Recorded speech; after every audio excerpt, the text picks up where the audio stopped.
Muito boa tarde para quem está acompanhando a gente pela Web Rádio App, aqui no www.webradioapp.com.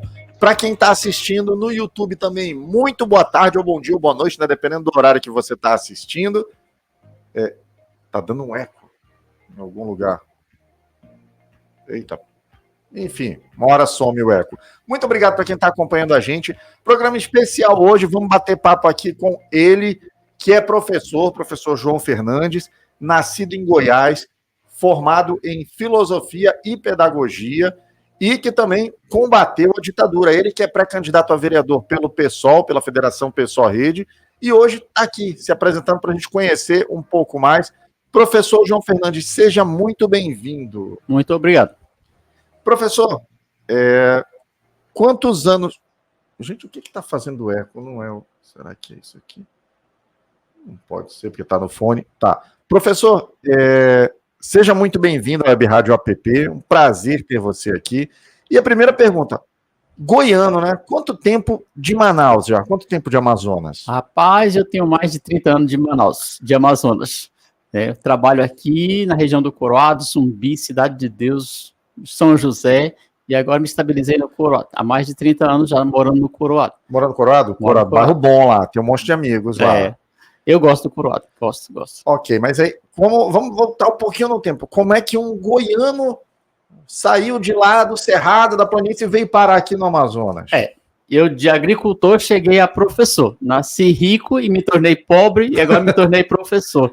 E vim para cá em busca de trabalho e estudo. Quando cheguei aqui, me dediquei tanto ao trabalho e estabilizei no estudo. Fiz pedagogia, fiz filosofia. E quando eu fui sair de Goiás, uma colega disse assim, professor é igual porco, só muda de chiqueiro. Então essas coisas assim é a situação da educação hoje, né? Professor não tem aquele devido valor que ele merecia, mas dá para sobreviver. Criei 2 filhos aqui, todos os 2 estão formados em medicina, se Deus quiser, o outro formar agora. Parabéns. Né? E vamos à luta.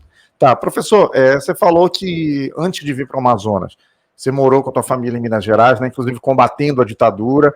Conta pra gente um pouquinho desse momento da tua vida, de combater a ditadura. Quando eu morei em Minas Gerais, eu era estudante de filosofia e era seminarista, né, pela Igreja Católica, na Congregação dos Padres Claretianos, e estudava na PUC Minas Gerais, que é uma universidade muito ligada à área política, social, né, os bispos são... E de muita qualidade também. De muita qualidade, com certeza.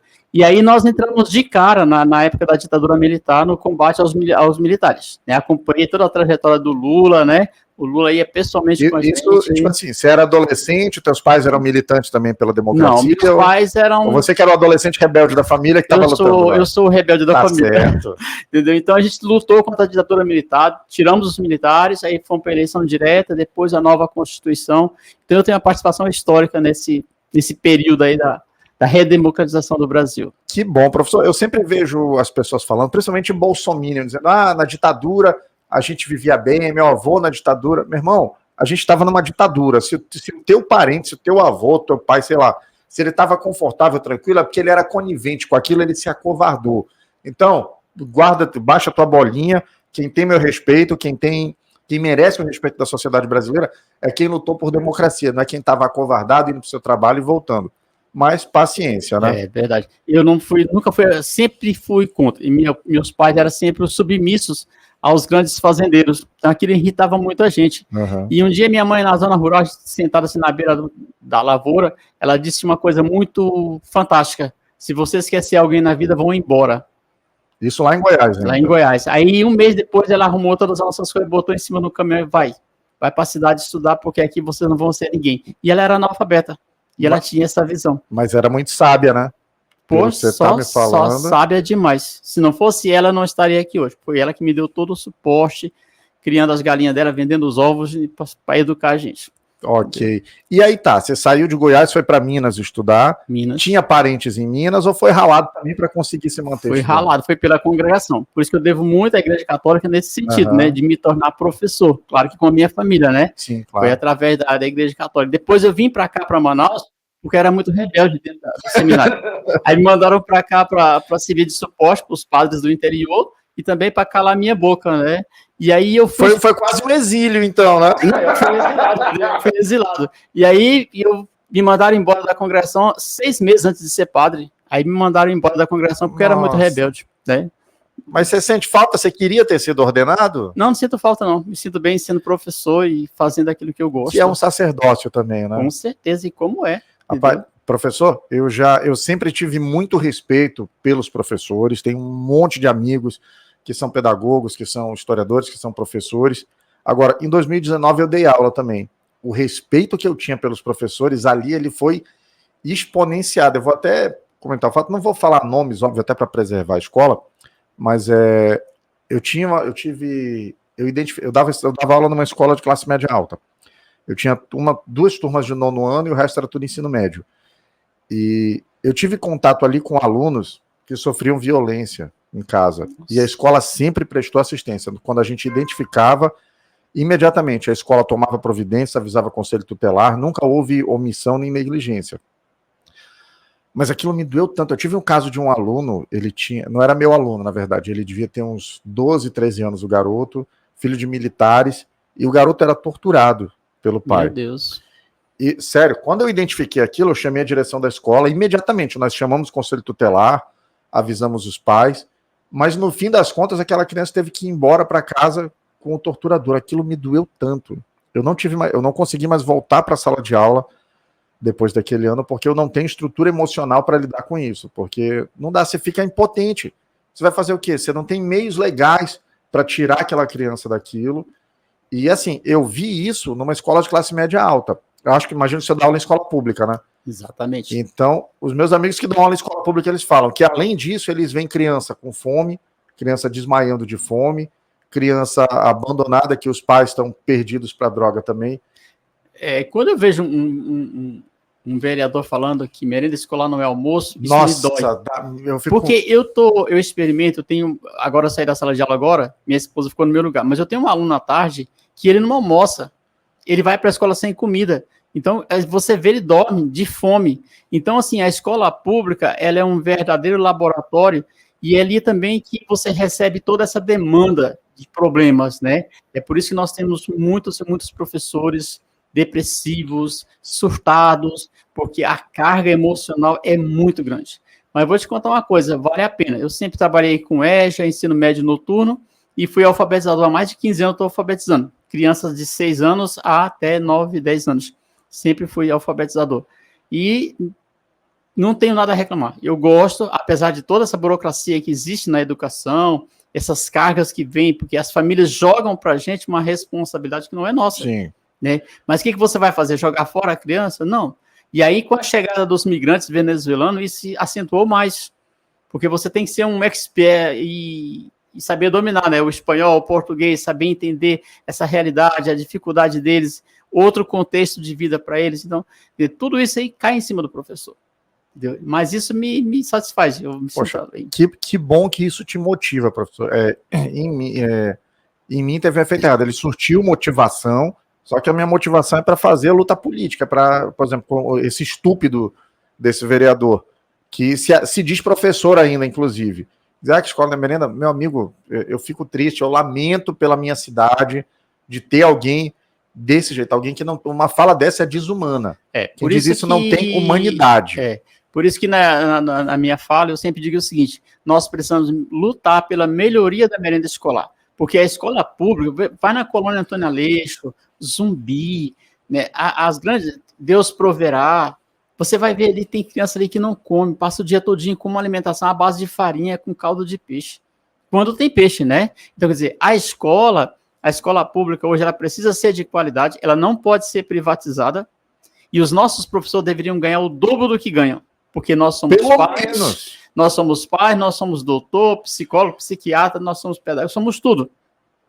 E aquela criança sai dali, quando eles encontram com a gente, eles nos tratam como verdadeiros pais e mães deles. Eles amam os professores que têm. Então, isso aí nos dá assim, uma recompensa tão grande, cara, sensacional. Não, eu imagino, professor. Eu fico feliz de saber que ainda tem gente como o senhor.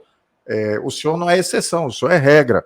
Professores compromissados com esse sacerdócio que é o magistério e que é tão fundamental, porque, gente, ali naquela sala de aula, aquelas 25 crianças, eles são o futuro da gente. Ali eu posso vir a ter médicos, eu posso vir a ter advogados, engenheiros, mas eu também, se eu negligenciar, eu posso vir a ter ali chefe de facção, eu posso ter pessoas com muito problema. Hoje eu tenho engenheiros, doutores de engenharia florestal, eu tenho doutores em biomedicina, eu tenho doutores formados em medicina, entendeu? Advogados, um monte, e farmacêutico também. Quando nos encontramos por aí é uma festa, né? É necessário que vocês cresçam e eu desapareça, né? Então... Não, esse lance de relação com o professor, porra, eu tenho professores que eu lembro o nome até hoje. Tinha uma professora Graça, foi minha professora na 3ª e na 4ª série. Uma mulher inteligentíssima, óbvio, com as limitações de tecnologia que tinha na época e tal, mas ela dizia claramente, eu amo ser professora, e ela fazia o melhor pela gente. Sim. Tanto que eu lembro disso. Professora Silvia, no ensino médio, deu aula para mim na 6ª série, uma mulher super compromissada também, parintinense da Gema. Então, essa gratidão com os professores, ela é uma coisa muito bacana, e é o maior pagamento que tem, mas não deveria ser o único. O professor tinha que ganhar adequadamente, e eu espero que a gente chegue num ponto de país, de cidade, em que o professor tenha uma remuneração adequada.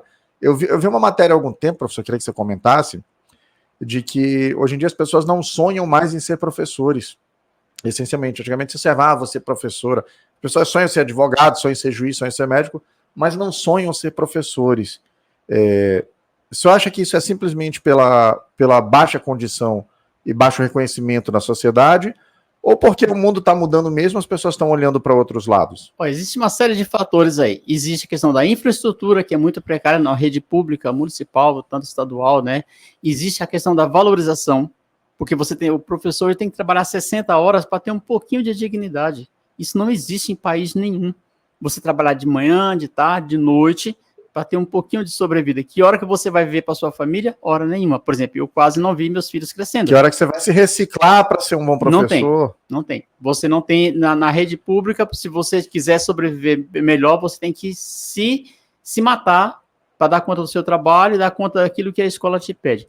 Outra questão é que a questão da remuneração, que é muito baixa, né, muito baixa mesmo, e hoje existem outros horizontes. As pessoas estão procurando liberdade econômica, financeira, liberdade de ir e vir, e quando você se prende na educação, você está ali tipo manipulado. Então é preciso repensar a educação a partir da valorização do professor, a partir da infraestrutura. É preciso investir nas creches. Hoje é normal, isso aqui não pode mais ser discutido, isso tem que ser praticado. Creches, escolas de ensino infantil e escola de ensino fundamental 1 e 2, mas de tempo integral. É diferente você pegar um aluno que passa por todos esses trâmites, não é isso? E você pegar um aluno que nunca vivenciou escola. Então, o aluno que vem desde a creche, passando pelo ensino infantil, quando ele chega no primeiro aninho, com 6 anos, ele está pronto para ser alfabetizado. Ele se alfabetiza com 2, 3 meses, ele está lendo, escrevendo bonitinho, arrumadinho, fazendo frase e texto. E aquele que nunca passou por aí, ele vai ter dificuldade. É culpa dele? Não, é culpa do poder público. Porque dinheiro para a creche em Manaus veio, não foi pouco, em governos passados, e continua vindo.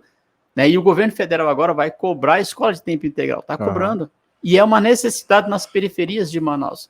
Para que isso? Para que as mães possam trabalhar, para complementar a renda. E muitas mães são sozinhas, né? São mães solo, né? Elas criam a família sozinha. Eu tenho várias alunas à noite que levam o filho para a sala de aula porque não tem quem deixar.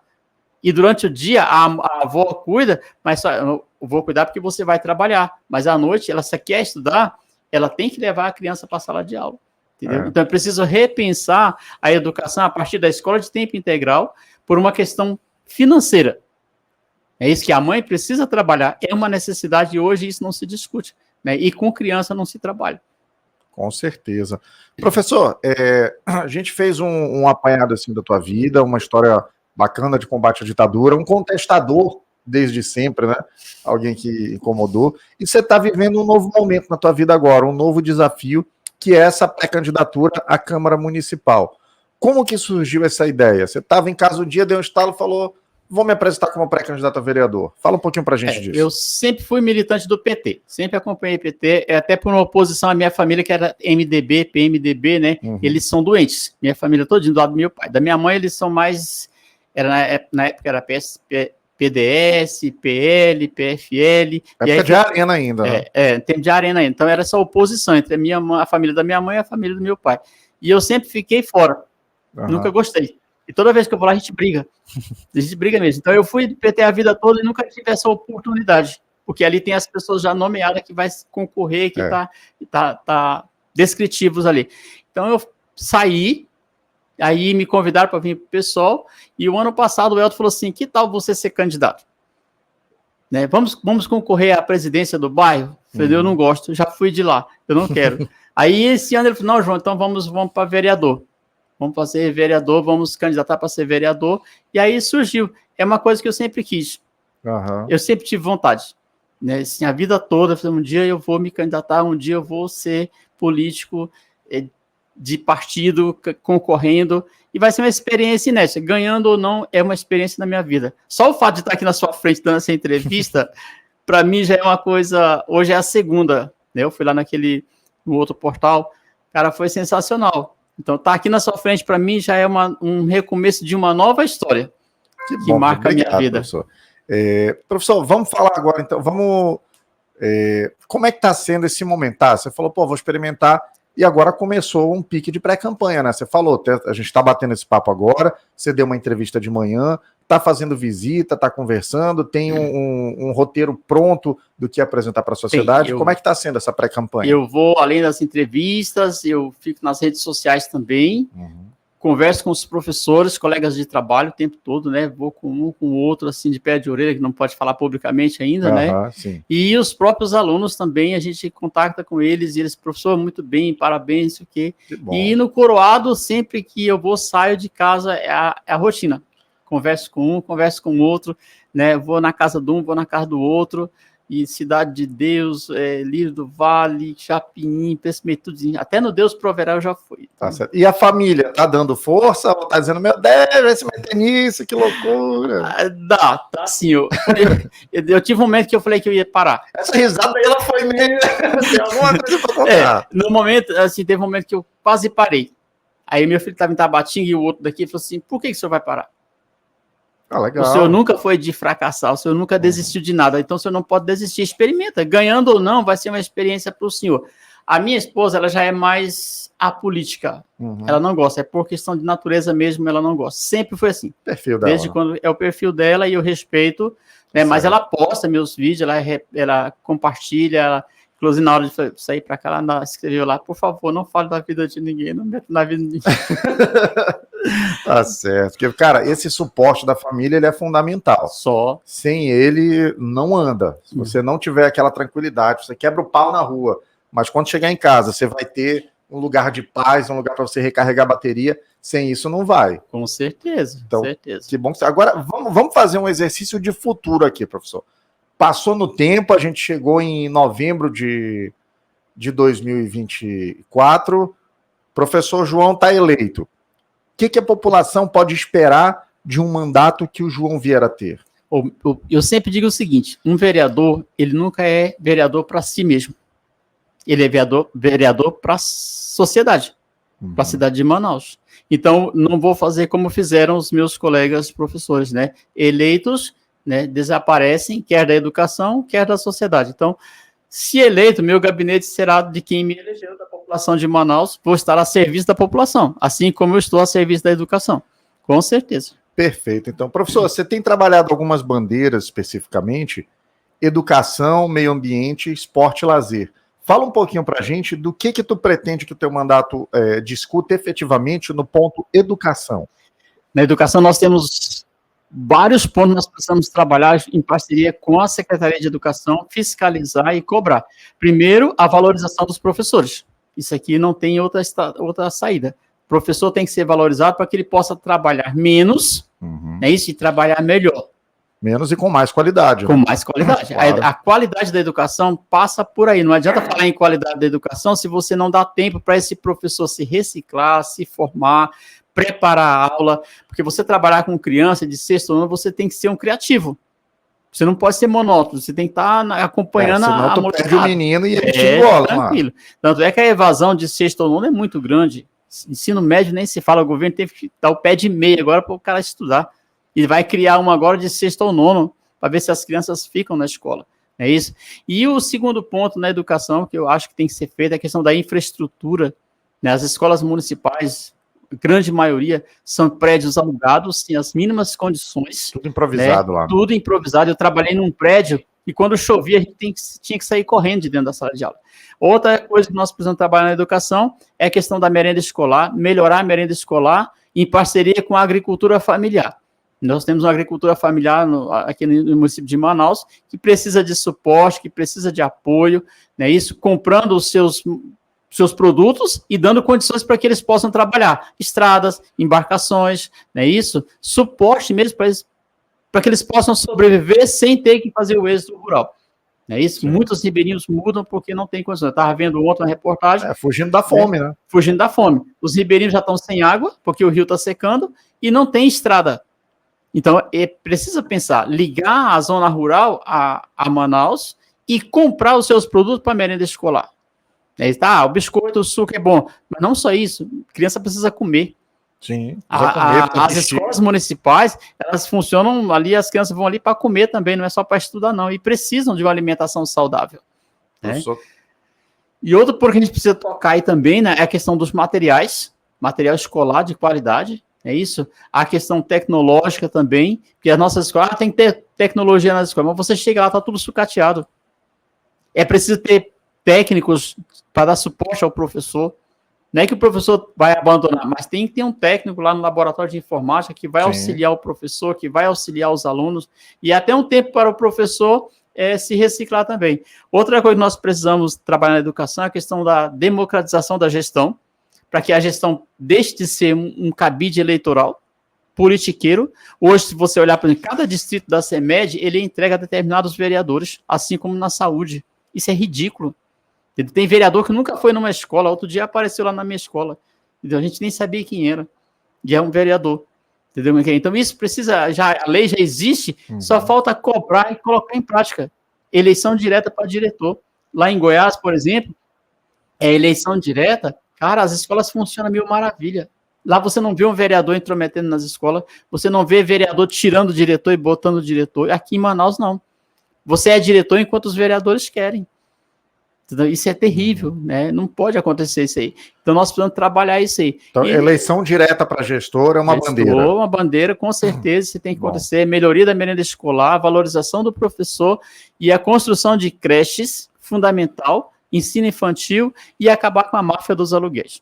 Isso aí, se eu chegar na Câmara Municipal, a primeira coisa que eu vou questionar na CEMED é a transparência dos aluguéis. Eu sei de pessoas aqui em Manaus que só sobrevivem e muito bem obrigado alugando prédios para a CEMED. É triste isso, né? Triste. Então, professor, boas bandeiras, parabéns. Acho que vai ser um mandato produtivo e propositivo. Vamos falar para o meio ambiente agora. O que Manaus pode esperar do debate do meio ambiente, sobre o meio ambiente, feito pelo professor João? Olha, meio ambiente e educação caminham juntos. Porque a defesa do meio ambiente, ela sai dentro da escola. A escola é um ambiente de formar ideias. E nós precisamos trabalhar isso nas nossas crianças, porque são eles que vão depender do meio ambiente futuramente. E como proposta, por exemplo, nós precisamos fazer criar reservas APPs nas nossas nascentes, nossos igarapés, recuperar os igarapés com suas matas ciliares, não fazer como está sendo feito agora, criar floresta, os gigantes da floresta sem floresta, né? Acho aquilo um absurdo. Um absurdo. Quem passa ali durante o dia e vê aquelas crianças brincando naquele poeiral, aquele calor todinho, sem nenhuma árvore, cara. E eu acho extremamente subaproveitado aquilo, porque naquele terreno onde fez aquilo, tu construía ali umas 8 creches. Seria muito, muito, muito mais útil para a sociedade. Mas não tem nenhuma, né? Não tem nenhuma. Eu fico puto com isso, que aquilo que tá, o Gigante da Floresta, ele é um parque linear. E isso é uma coisa positiva. Eu propus isso em 2020, quando eu fui candidato a prefeito. Só que não era ali, gente. As prioridades do Davi são absurdas. Ali tinha que ter creche. Eu acho que ele é muito mal assessorado. E outra, mesmo que ele fizesse ali, a arborização é necessária em Manaus. Sim. Nós somos a capital da floresta e, no entanto, nós somos a capital mais desarborizada que tem no país. Eu fui a Campo Grande, cara, eu me encantei. Você anda o tempo todinho debaixo da sombra. Não tem um problema. E aqui, as nossas avenidas não tem árvores. Isso é urgente que seja feito. E o prefeito foi arrancar a árvore das avenidas, né? Então, é uma contradição, quer dizer, é um estilo bolsonarista de não valorizar o meio ambiente, é isso, destruir o que já está pronto, e é ruim. Outra coisa que nós precisamos fazer é arborizar as nossas praças. Nós temos praças em Manaus que não tem árvores. Um verdadeiro sol desse, Manaus precisa ter árvore. É isso, então, recuperar igarapés, as matas ciliares, recuperar as nossas nascentes e reabrir aquela reserva Sauim Castanheira para a população daquela região ali que não tem área de lazer, é isso? Abrir para a pesquisa e abrir para que ali seja realmente da população, assim como o INPA. Ali no Sauim Castanheira, tu acha que dá para fazer algo similar ao que é o Musa? Ah, dá. E ali tem um outro projeto do pessoal da Causa Animal, né? Que é criar uns setas também ali. Então dá para fazer tudo isso. A pesquisa, a visitação, o lazer, tudo ali dentro. Assim como se faz no INPA. Ah, mas tem que pagar. Sim, mas se você paga uma taxa, gera emprego. O INPA gera emprego, que não é brincadeira. Aquela reserva ali fechada, só com os guardas ali gastando dinheiro para quê? Então nós temos muitas bandeiras no meio ambiente que precisam ser levantadas. Não é pintar a rua. Isso não vai resolver nada. E Manaus não tem... Tá superfaturado, hein, Davi? Ó, tô de olho em ti. Pois é. E nós não temos calçadas para andar. De manhã, quando eu vou para academia, por exemplo, tem que andar dentro da rua junto com os carros, porque a calçada é cheia de buraco. Não tem mobilidade urbana, né? Isso para pedestre. Entendeu? Então, Manaus precisa ser repensado em termos de meio ambiente com urgência. Ou seja, se você for nas periferias, as invasões acabam com o meio ambiente, com os igarapés, com as matas ciliares, não ficam nada. Acabam tudo. Então, isso precisa ser mudado na cabeça das pessoas. E na cabeça da prefeitura, de quem está na gestão. Cadê o plano diretor da cidade? Mas a própria invasão também ela é um problema social, né? Que ela é uma consequência da ausência de investimento do município em moradia. A ausência do poder público, que devia antecipar. O poder público devia antecipar as invasões. Tem terreno? Tem. Então vamos criar loteamentos dignos. Exato. E dar para a população. Sustentáveis. Eu conheço cidades, em Mato Grosso, por exemplo, eu conheço cidade, lá tem loteamentos, cara, tem as suas reservas, tem área para hospital, tem área para posto de saúde, tem área para quadra, área de escola, tudo isso num loteamento, né? Tudo urbanizado, tudo bonitinho, tudo armadinho. Aqui não. Manaus é uma verdadeira invasão, sim, uma verdadeira favela, digamos assim.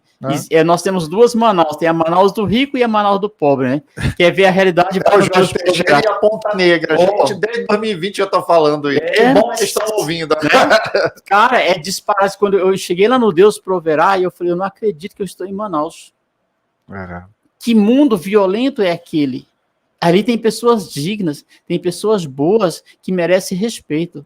E, no entanto, estão ali submissa a um cacique ali dentro, a um chefe ali dentro. Eu fui falar com a minha madrinha que mora no Deus Proverbo, falei assim, professor, meu querido, meu filho, vamos conversar no particular. Nossa, tá vendo? É vigiado.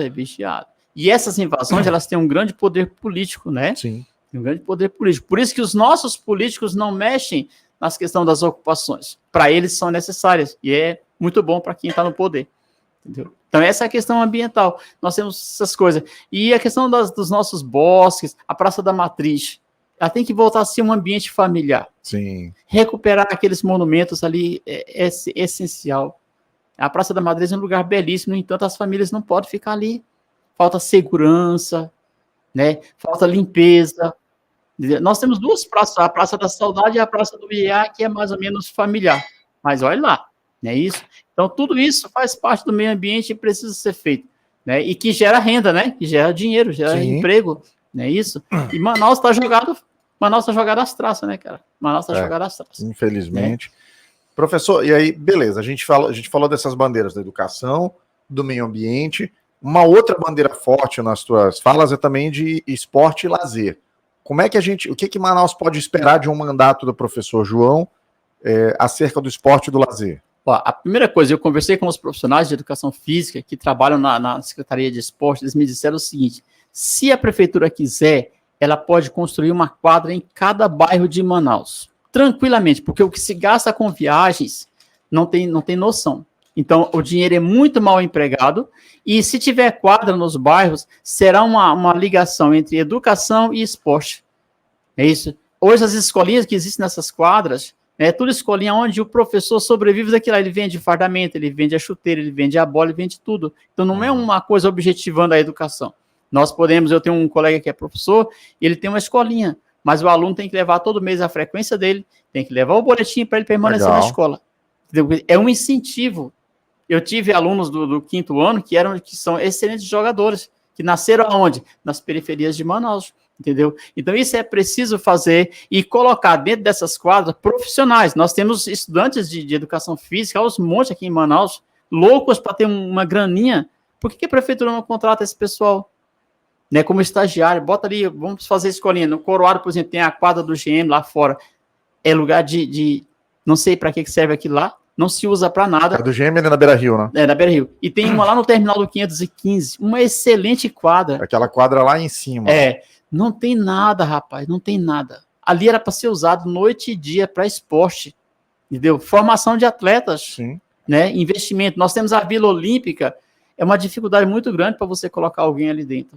Tem vários campos, quadras, mas falta vontade política. Então, nós temos que cobrar, como vereador, fiscalizar o uso dessa verba e cobrar do secretário de esporte, né, que a prática seja realmente a formação de atleta visando o desempenho e a melhoria da educação.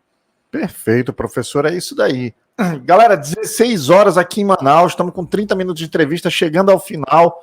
Professor, muito obrigado por esse bate-papo, foi bem esclarecedor. Espero que você volte outras vezes aqui, já depois, quando for candidato, volta para dar uma entrevista aqui para a gente também. É só me chamar. Vamos chamar sim. Professor, o microfone é teu, dá tuas redes sociais, dá tua mensagem. Gente, eu sou o professor João, sou morador do Coroado, estou pré-candidato, estou reiniciando uma nova carreira na minha vida e agora, mais do que nunca, eu preciso dos meus alunos, preciso dos pais, preciso de todos os manauaras que me acolheu há 30 anos atrás e agora estou aqui na frente de vocês humildemente, porque eu sou muito humilde e sou isso que vocês estão vendo. Eu sou professor e agora quero me dedicar a vocês na cidade de Manaus. E eu estou no Facebook, no Instagram, no TikTok, no Kawaii. Qual é o nome para procurar nas redes sociais? João Borges Neto ou João Fernandes. João Borges Neto ou João Fernandes. Isso, pode procurar que eu estou lá, estou postando. Pode me ligar, pode me perguntar, parar nas ruas, não tem problema. Eu sou gente da gente, sou isso que sou aqui. Então, pronto. Professor, muito obrigado. Um prazer bater esse papo. Como eu disse, o convite está feito, volte outras vezes. E muito obrigado também para quem acompanhou a gente aqui. Cadê, meu Deus? Ah, tá. Para quem acompanhou a gente aqui na Web Rádio APP, continua ligado na programação da rádio. Eita mesmo. Eu falei errado aqui, me confundi. Continua ligado na programação da rádio, tem música 24 horas por dia. Amanhã é sábado, meu Deus, me confundi. 15 horas, segunda-feira, tô de volta aqui, tem programa... Meu Deus do céu, de onde é que tá vindo esse eco? 15 horas, segunda-feira, estamos de volta aqui. E obrigado para quem acompanhou. Segunda-feira essa entrevista vai estar no YouTube da Web Rádio APP. Deixa um comentário lá, divulga para os amigos, faz o corte. Se você acompanha o professor João, se você sabe que a trajetória dele é bacana, dá essa força, divulga, ajuda ele lá, beleza? Continua na Web Rádio APP. Eu só volto segunda-feira, mas a rádio está 24 horas por dia no ar. Valeu!